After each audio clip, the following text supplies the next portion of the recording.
एक छोटे से गांव में एक मेहनती लड़का रहता था जिसका नाम तुंग तुंग था। उसका घर नदी के किनारे था। तुंग तुंग का काम मछली पालन का था। उसने नदी के पास एक बड़ा सा तालाब बना रखा था जिसमें वह छोटी छोटी मछलियों को चारा डालकर पालता था। हर सुबह वह तालाब के किनारे बैठकर मछलियों को दाना डालता और उनकी देखभाल करता। कुछ महीनों में वे मछलियां बड़ी हो जाती थीं। फिर तुंग तुंग उन्हें ट्रक में भरकर शहर की मंडियों में भेज देता था। धीरे धीरे उसका काम बहुत अच्छा चलने लगा। उसका व्यापार बढ़ने लगा और वह दिन प्रतिदिन अमीर होता जा रहा था। लेकिन गांव के कुछ दूसरे मछुआरों को यह बात बिल्कुल पसंद नहीं आई। उन्हें तुंग तुंग की तरक्की से जलन होने लगी। एक रात उन्होंने आपस में मिलकर एक खतरनाक साजिश रची।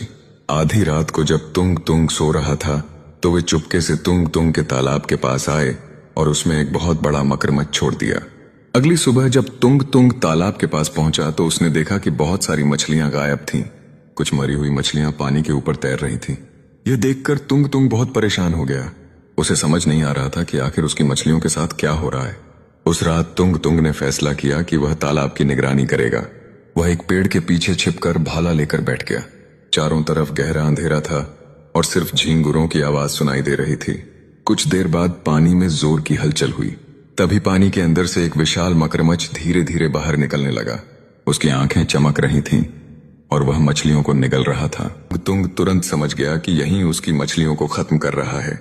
जैसे ही मगरमच्छ किनारे की तरफ बढ़ा, तुंग तुंग ने हिम्मत करके अपना भाला पूरी ताकत से फेंका। भाला सीधे मगरमच्छ के शरीर में जा धंसा। मगरमच्छ जोर जोर से तड़पने लगा लेकिन तुंग तुंग पीछे नहीं हटा। उसने दूसरा वार किया और आखिरकार उस खतरनाक मगरमच्छ को मार गिराया। अगले दिन गांव में यह खबर फैल गई। जब पुलिस को पता चला तो जांच शुरू हुई। कुछ ही समय में पता चल गया कि गांव के कुछ मछुआरों ने जलन में आकर यह साजिश रची। पुलिस ने उन सभी को पकड़कर जेल भेज दिया।